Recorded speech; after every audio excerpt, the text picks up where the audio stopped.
Hello everybody, this is Gregory with 5-Minute Catholic Apologetics, where 5 minutes of your time it may get you to the divine. Today we're going to talk about burying statues of St. Joseph to sell your house, or whether or not this is a Catholic doctrine or belief. Now before we begin, let's start with a prayer. In nomine Patris et Filii et Spiritui Sancti. Amen. Gloria Patri et Filio et Spiritui Sancto, sicut erat in principio et nunc et semper, et in saecula saeculorum. Amen. In nomine Patris et Filii et Spiritui. All right, so definitely I recommend that you watch the episode we did on the intercession of the saints. We have 2 episodes that talk about praying to the saints. We're not going to spend too much time here on this episode, and this episode should be short.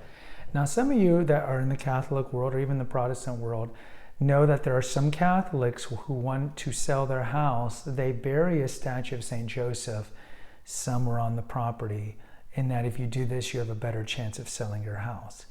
Now, would you find this teaching anywhere in the Catechism of the Catholic Church? Absolutely not. Absolutely not. This is superstition.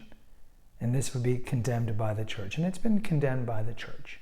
It's a superstition. It's almost like an amulet or a good luck charm. So even though you might find Catholics who do this, lots of times, like we did on the episode on heretics, it's material heresy. They don't necessarily know that they're committing a form of superstition. Most of them just heard it from a friend, like, yeah, bury a statue increases your chances. And so they do it.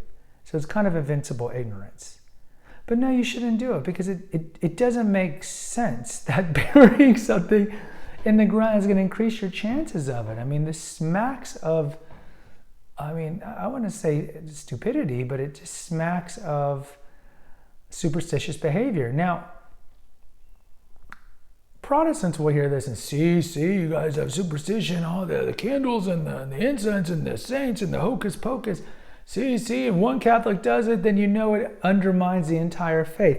This is nonsense. It'd be akin to saying that owning guns is inherently wrong and anti-American and anti-constitutional because somebody uses guns to shoot up a school or shoot up an office. No, someone could misuse something that is innately neutral for something wrong. We've talked about this on the episode of on the Marian dogma episodes. Are there some Catholics who have a poor understanding of the Catholic Church's teaching on the Virgin Mary and pray to Mary as in a form of worship to her? Because understand, when Catholics use the word pray and Protestants, a lot of Protestants use the word pray, there's a misunderstanding.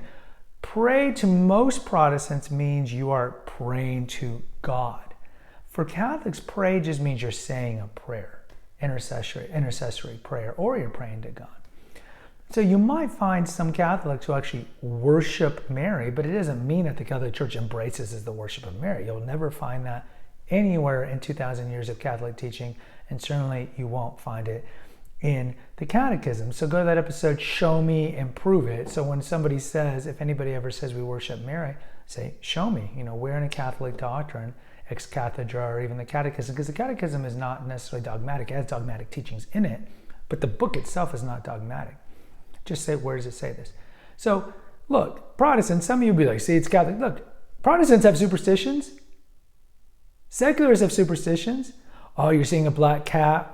Oh, I don't want to walk in front of it. I don't want to walk under a ladder. I don't want to break a mirror. I don't want to step on a crack. You might break your brother's back. All this nonsense. So these are superstition too. Every culture at any time in human history has had superstitions. So in closing, no, if you want to sell your house, how about, of course, you can pray to St. Joseph and ask for his intercession. Again, we're not going to spend time on that because we have 2 episodes on that. Pray to St. Joseph. Or if there's a patron saint of real estate, I don't know if there is, pray for them to help you out. Because again, the communion of saints, death doesn't separate the communion of saints. Paul and Jesus tell us to pray for one another. And we have tons of examples scripturally of those who are in heaven hearing the prayers of those in the church militant who are alive. So again, we're not going to spend too much time on that. But if you want to sell your house, pray to St. Joseph. Of course, pray directly to God. Pray to the Trinity. Ask your friends to pray for you.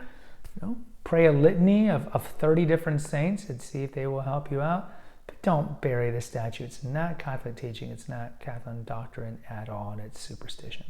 Guys, post in the comments. Let me know if you know anybody who's ever done this before. I'd love to hear from you. Please hit the notification, subscribe, and share button. Share with other people. Until next time, take care, God bless, and pray.